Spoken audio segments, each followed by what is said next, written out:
Manny, ginawa ka ng ating Panginoon na boxer. Hindi pastor, dahil gusto niya mag-pastor eh. So, pastor din siya. Manny, gusto niya, araw-araw ka mag-Bible study. Hindi pwede yan.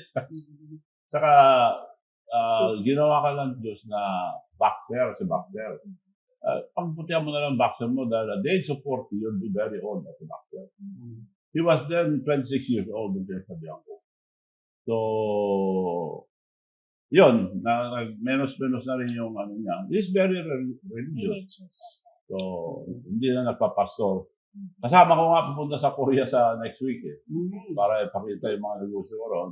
Encourage him para alam niyang gagawin sa pera niya. So, sinasama ko para makita niya yung mga factories ko ron, paano pagtulong sa mga tao ngayon, yung mga drivers.